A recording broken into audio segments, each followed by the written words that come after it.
आइए ज्ञान की गंगा में डुबकी लगाएं, अपने अज्ञान को दूर भगाएं और अपने ज्ञान को केवल अज्ञान बनाने का प्रयास करें।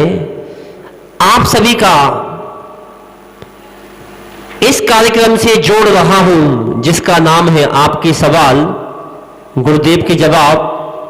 शंकाओं का समाधान करना गुरुदेव का काम होता है, जिज्ञासाओं की पूर्ति तो हर कोई कर सकता है, इच्छाओं की पूर्ति तो भगवान भी नहीं कर सकते।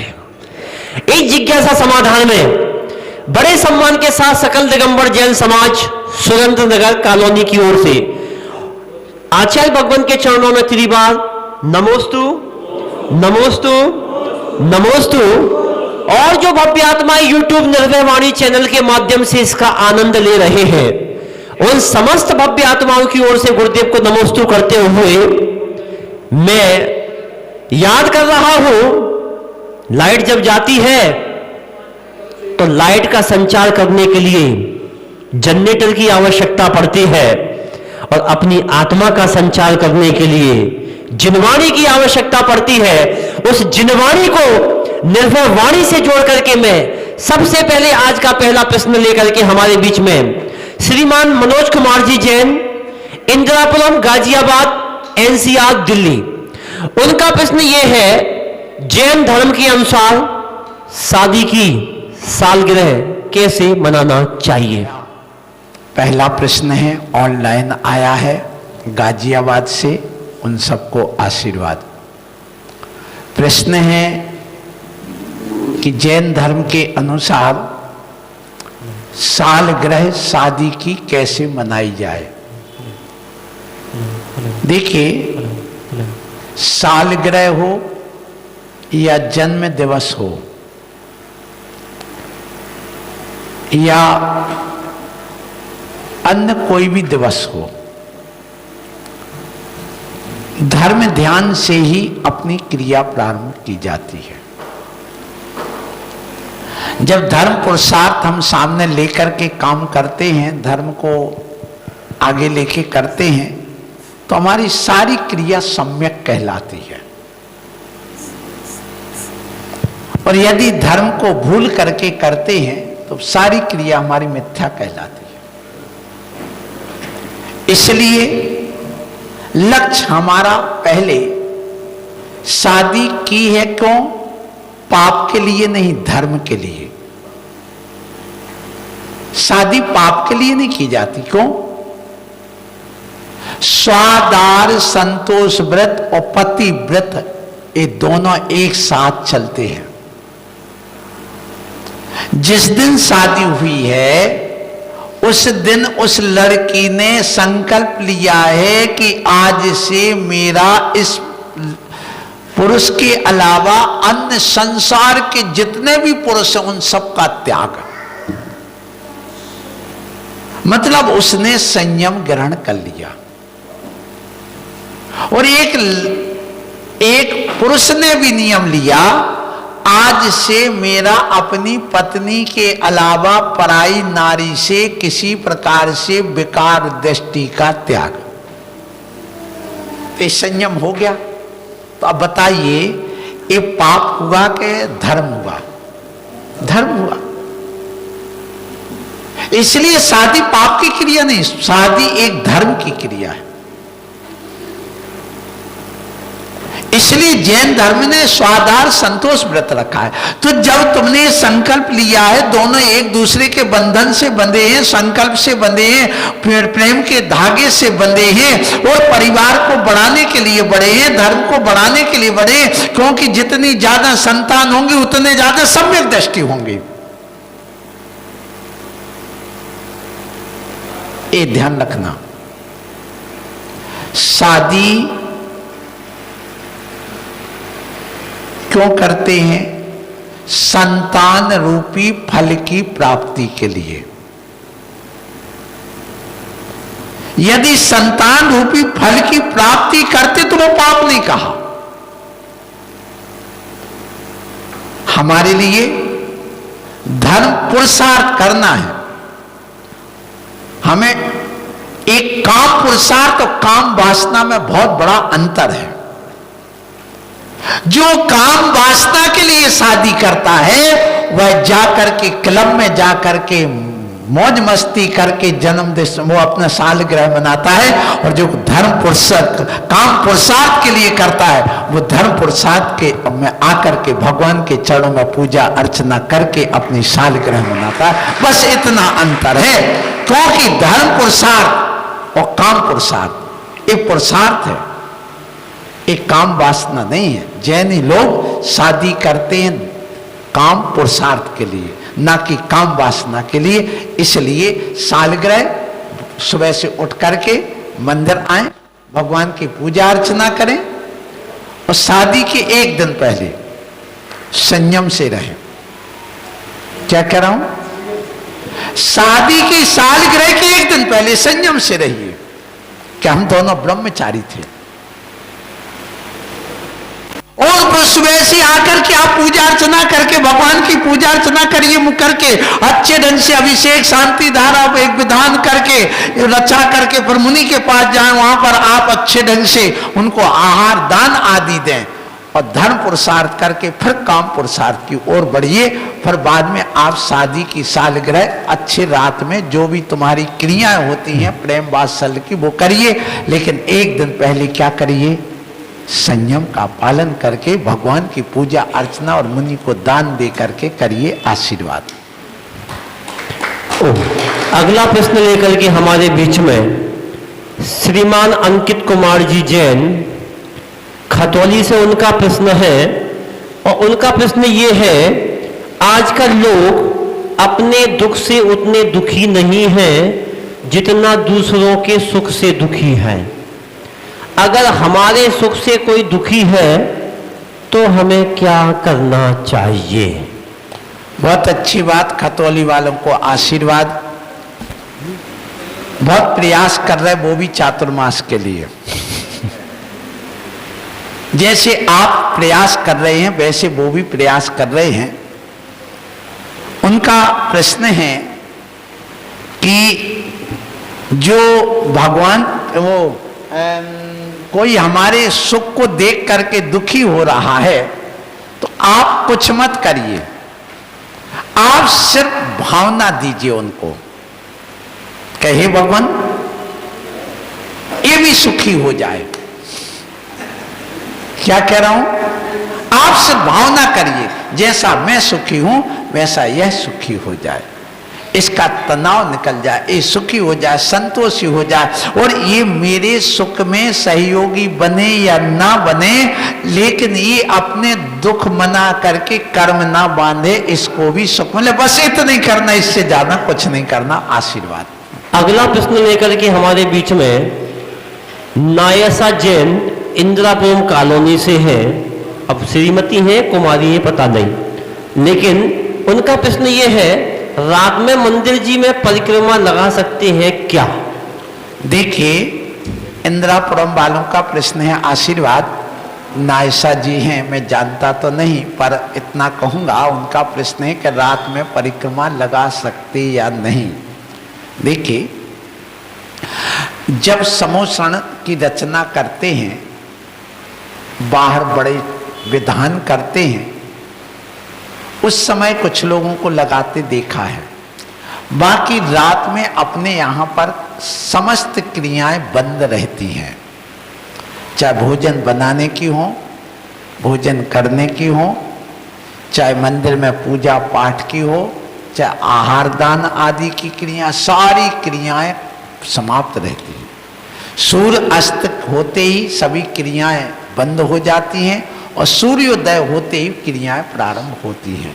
जब यहाँ पर हैंग सॉन्ग और फाइयान नाम के दो विदेशी यात्री आए थे, नाम सुना होगा आपने, उन्होंने अपनी एक जीवन गाथा लिखी है, भारत की यात्रा लिखी है, उसमें उन्होंने एक बहुत अच्छी बात लिखी कि मैं भारत में गया तो वहाँ मैंने एक चीज़ देखी कि वहाँ एक समाज ऐसी है कि जिनकी सारी क्रियाएं सूर्योदय से प्रारंभ होती हैं और सूर्य अस्त पर समाप्त हो जाती, और वो सबसे धनाढ़, संपन्न और शांत और प्रिय, अहिंसक, प्रेमी समाज है। इससे अच्छी समाज हमने कहीं नहीं देखी। वो समाज कौन सी है?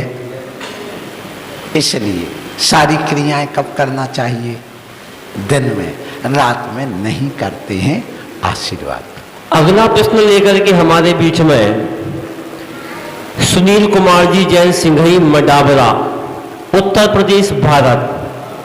मध्य प्रदेश उत्तर प्रदेश का बॉर्डर पर ये शहर है। उनका प्रश्न ये है, स्वाध्याय को परम तप ही क्यों कहा जाता है? सुनिए, सुनील कुमार जी सिंघई जी हैं, उनके साथ में खन्ना जी, मनोज खन्ना जी भी आते हैं। आशीर्वाद है। आपका प्रश्न है कि स्वाध्याय को परम तप क्यों कहते हैं? स्वाध्याय परम तप इसलिए है, इच्छा निरोधा तपा, इच्छाओं के निरोध करने का नाम तप है।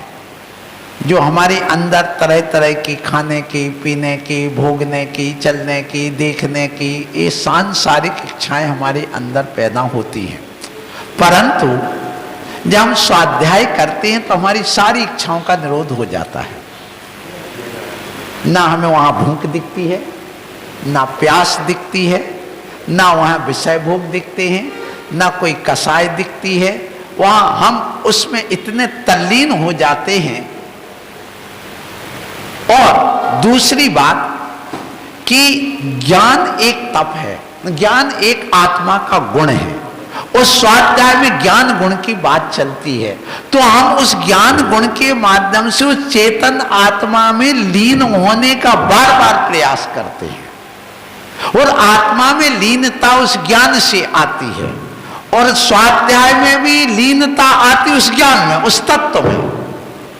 इसलिए कहा गया स्वाध्याय परम तप है, और इस तप करने से हमारी इच्छाओं का निरोध हो करके हम अपनी कर्म की निर्जरा कर लेते हैं। इसलिए यह तप है। आशीर्वाद। अगला प्रश्न लेकर के हमारे बीच में तमिलनाडु की राजधानी चेन्नई से श्रीमान सुरेश कुमार जी जैन बोहरा, उनका प्रश्न है, और उनका प्रश्न ये है, गुरुदेव अगर कुछ में अज्ञानी कुछ प्रश्न मेरा अटपटा हो तो क्षमा करिएगा।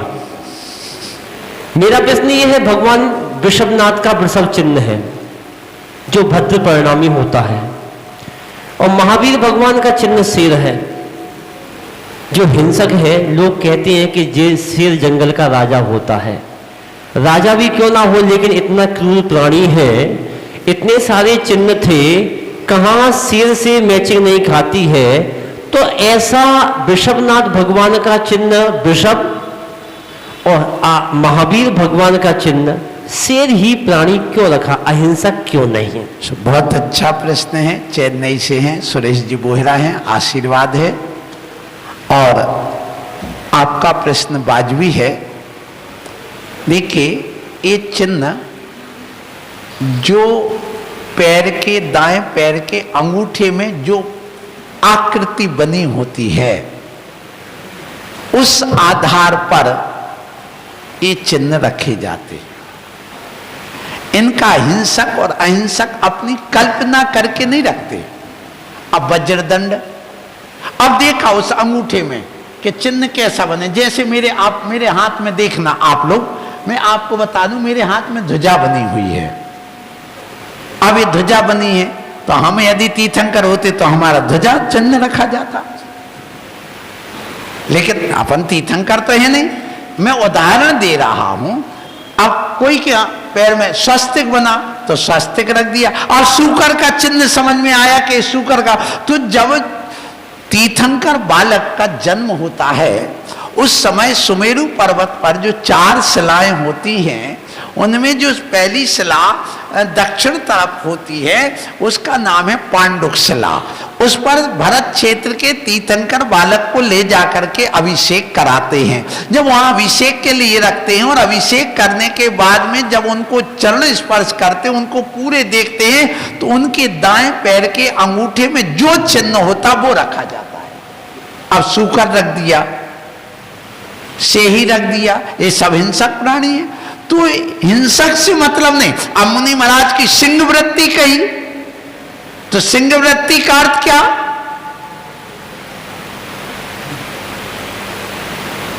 सिंहासन पर बैठते, तो अब शेर क्यों बना दिया, वो हिंसक है? नहीं, उसके गुणों की ओर देखिए। शेर व्यर्थ में कभी भी हिंसा नहीं करता है, जब उसको भूख लगी हो तभी शिकार करता है, एक बात। दूसरी बात कि वह जो शेर होता है वह अपने आप में पराश्रित शाश्वत पराक्रमी होता है।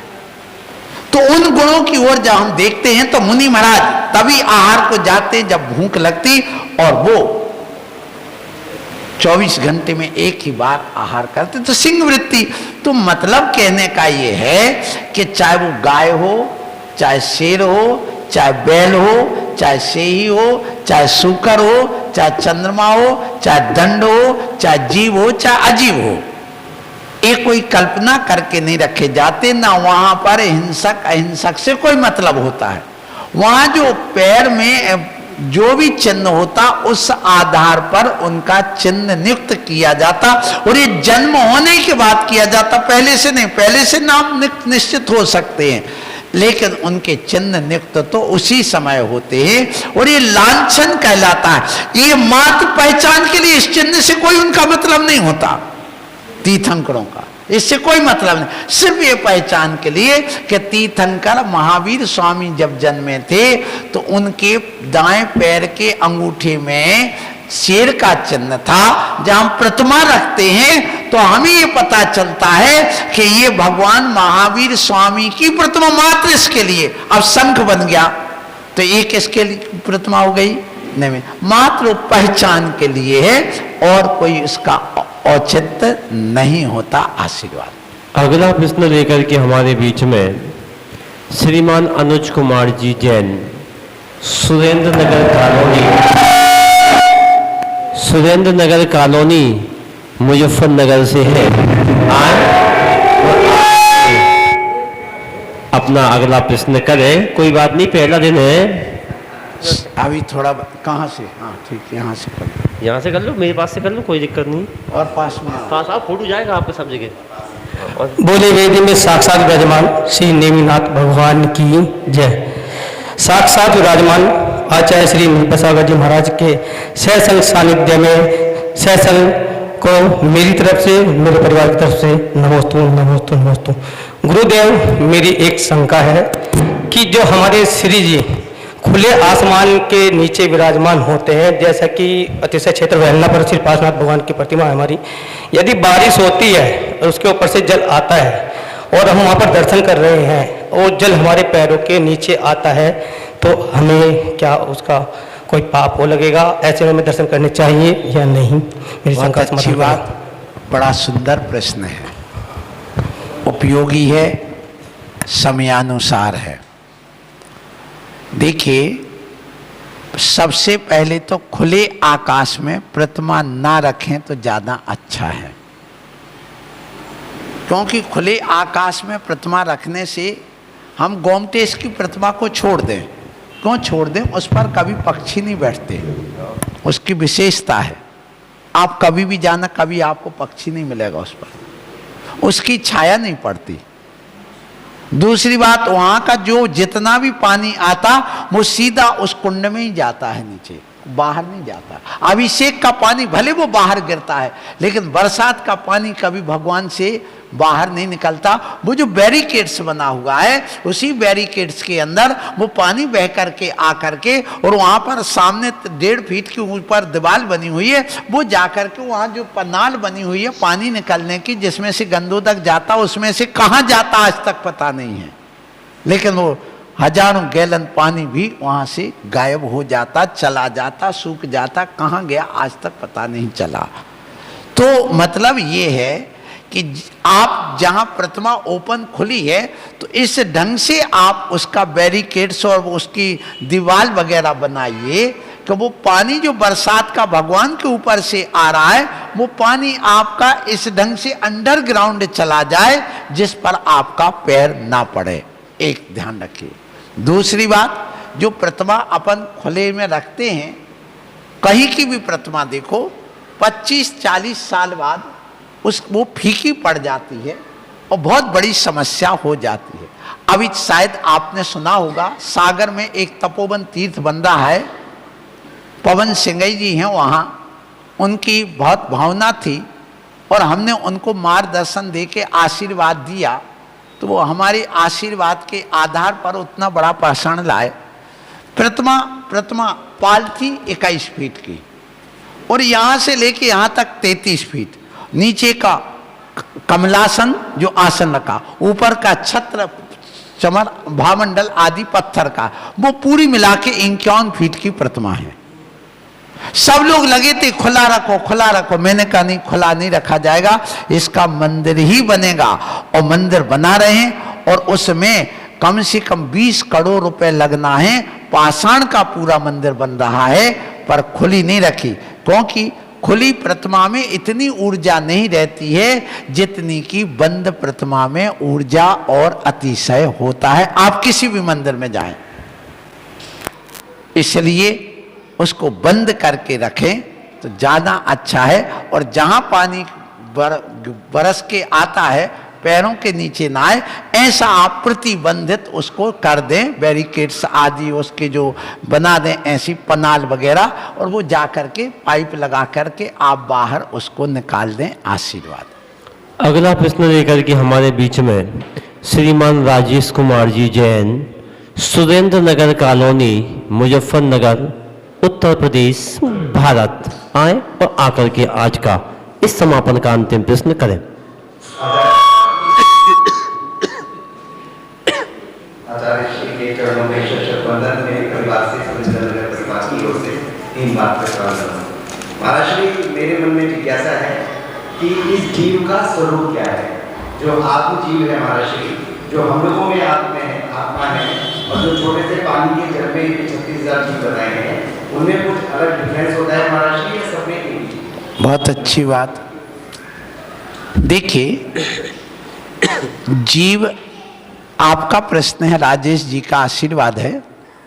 पहला प्रश्न है कि जो जीव है हमारे शरीर में है, और एक कोई भी वायरस है या कोई भी बैक्टीरिया है या कोई वनस्पति है या हमारे एक मांस के कण में अनंत जीव भरे पड़े हैं, उनमें और हम में कोई अंतर है क्या? हाँ है, अंतर है।